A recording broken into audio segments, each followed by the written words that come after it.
नानक ने 28 वर्षों में 2 उपमहाद्वीपों में 4 प्रमुख यात्राएं की हैं, जिनको इस धर्म की भाषा में उदासी कहा जाता है। 4 उदासी नानक ने की है। देखिए, धर्म कभी भी बेड़ियों में बंधा नहीं, ये नानक सिखा रहे। नानक ने 4 उदासी की। पहली उदासी, नानक ने सनातन धर्मों के तीर्थों का जाकर के दर्शन किया। पहली उदासी में सनातन धर्म को जाना।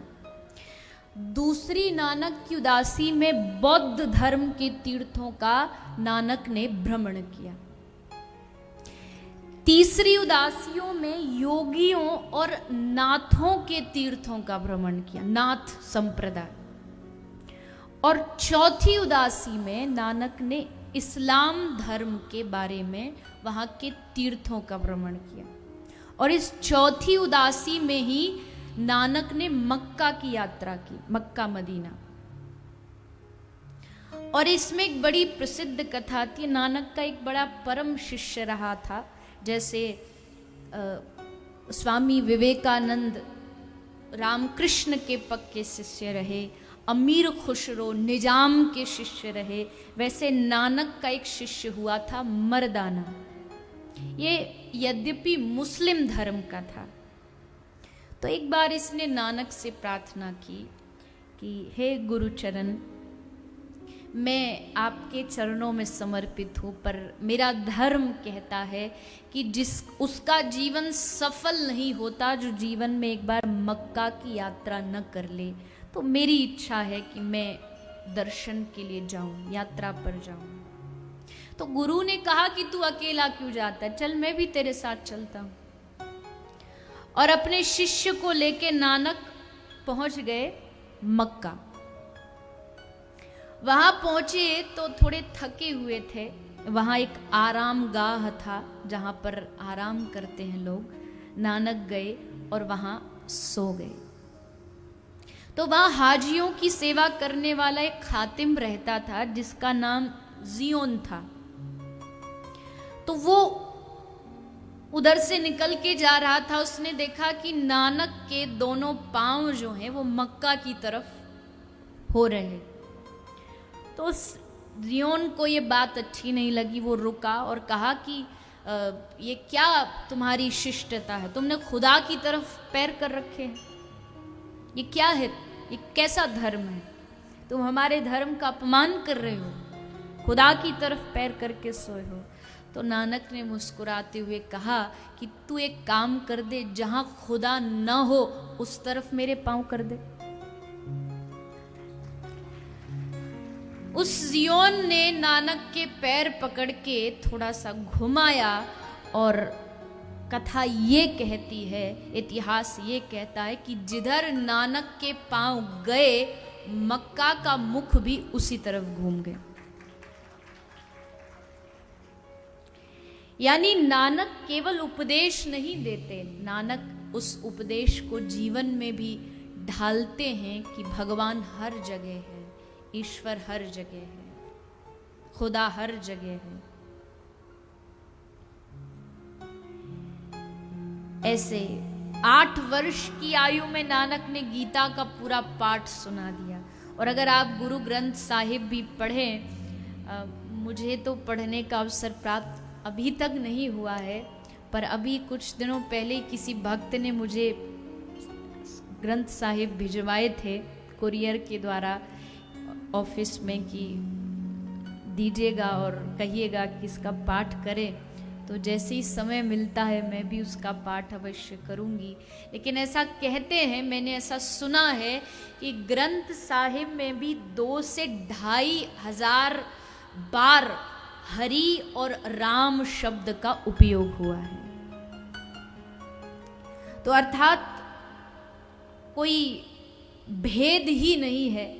भेद बनाने वाले तो हम जैसे लोग होते हैं। और फिर अगर समाज में देश सेवा में भी अगर बात की जाए तो सिखों ने एक बड़ी अहम भूमिका निभाई है। शायद आपने सुना होगा, एक युद्ध हुआ था 1897 में सारागढ़ी पर। 21 नामधारी सिख थे जिन्होंने अपने बलबूते पर, कहते हैं कि लगभग 10,000 पठानों की पूरी सेना खड़ी थी। उस पर अभी अभी एक सिनेमा जगत ने भी एक कहानी प्रस्तुत की है। तो 10,000 पठान किले के बाहर खड़े थे और उन्होंने कहा भी सिखों को कि हम तुमसे युद्ध करने नहीं आए हैं, हमारी दुश्मनी इन अंग्रेजों से है, तुम छोड़ दो, शस्त्र छोड़ दो। तो उन्होंने कहा कि ये युद्ध इसलिए नहीं है कि हम अंग्रेजों के सैनिक हैं, ये भूमि महाराज रणजीत सिंह की भूमि है, चाहे प्राण चले जाएं लेकिन हम पीछे हटने वाले नहीं। और 21 सरदारों ने अपने प्राणों की आहुति, प्राणों का बलिदान उस सारागढ़ी के युद्ध में अपने आप को दे दिया। तो युद्ध में भी कोई पीछे नहीं रहे सिख धर्म के लोग। एक भाई मुझे मिले थे तो उन्होंने बहुत अच्छी अच्छी बातें सिखों के बारे में बताई थी कि हाथ में ये कड़ा पहनते हैं, इसका भी एक कारण है। पहले के समय में सिखों ने बहुत सारे युद्ध लड़े, और पंजाब आपसे दूर नहीं, आप पंजाब का इतिहास जानते होंगे।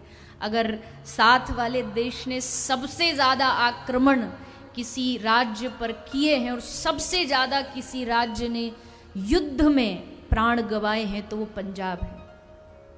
तो वहाँ के लोगों की युद्ध की बड़ी शक्ति हुआ करती थी। हाथ में वो पहनते हैं, मुझे नाम याद नहीं, उसको कुछ कहते हैं। और फिर सर पर पगड़ी बांधने का भी उन्होंने कहा कि जब कभी युद्ध भूमि युद्ध लड़ते लड़ते कोई घायल हो जाए, चोटिल हो जाए, तो एक सरदार अपनी पगड़ी जो किसी कीमत पे नहीं उतारता है, लेकिन उस घायल की उस चोट को ठीक करने के लिए उस अपनी पाग को उतारता है और उसकी चोट पर बांधने के लिए वो काम आती है। तो बहुत अद्भुत इतिहास रहा है सिख धर्म का और गुरु नानक का। गुरु नानक का एक बड़ा सुंदर पद है। नानक कहते हैं, जगत में झूठी देखी प्रीत। नानक कह रहे हैं दुनिया में झूठी प्रीत मैंने बहुत देखी। अपने ही सुख सो सब लागे क्या दारा क्या गीत। सब अपने ही सुख से लगे पड़े हैं, अपने ही मन की इच्छाओं को पूरी करने में लगे पड़े हैं। अंत काल संगी नहीं को, जिनको भी अपना कहा अंत काल संगी नहीं को, यह अचरज की रीत। और नानक भव जल पार परे, जो गावे प्रभु के गीत।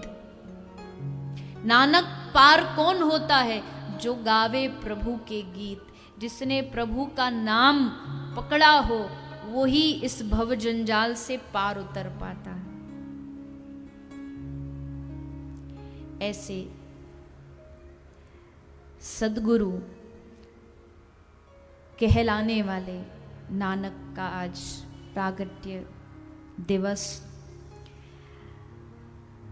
एक बड़ा सुंदर भाव अपने सदगुरु के लिए, अपने नानक के लिए समर्पित किया जाता है। आइए हम सब भी बड़े भाव से, प्रेम से सदगुरु चरणों का ध्यान करें और बड़े भाव से उसका गान करें। तू प्रभु दाता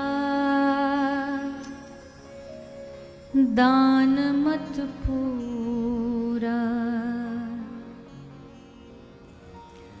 हम थारे भिखारी जी। वो सदगुरु दाता है और हम भिखारी हैं जो उसके चरणों में बैठ के भक्ति की भीख मांगते हैं। तू प्रभु दाता दान मत पूरा, हम थारे भिखारी जियो।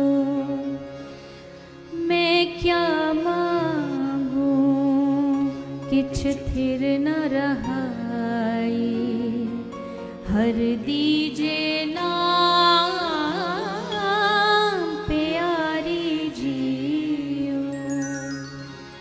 तू प्रभु दाता दान मत भूलो, हम थारे भिखारी जियो। मैं क्या मांगू किछ फिर न रहा, हर दीजे नाम प्यारी जियो। तू प्रभु दाता सतना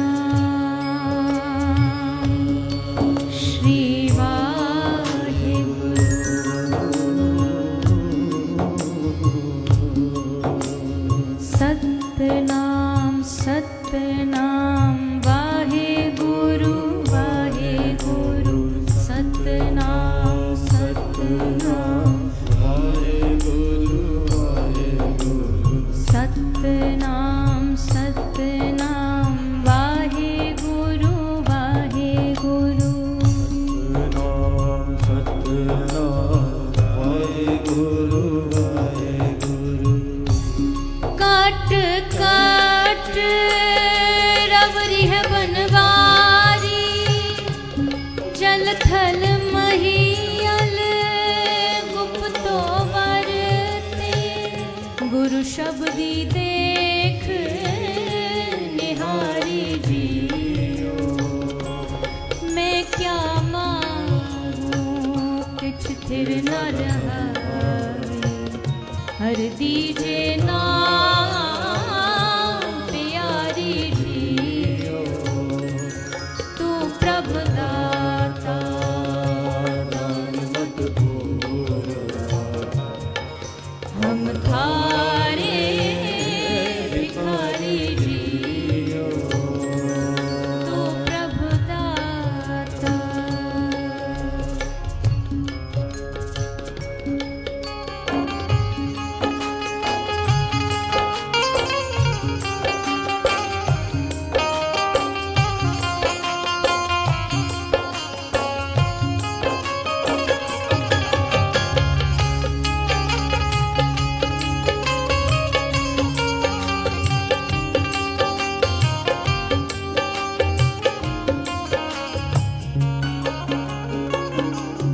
मरत पयाल आकाश दिखायो, मरत पयाल आकाश दिखायो। गुरु सतगुरु कृपा तारी जियो। गुरु सतगुरु कृपा तारी जियो। सो ब्रह्म अजोनी है भी होनी, घट भीतर देख मुरारी जियो। मैं क्या मांगू किछ थिर न रहा,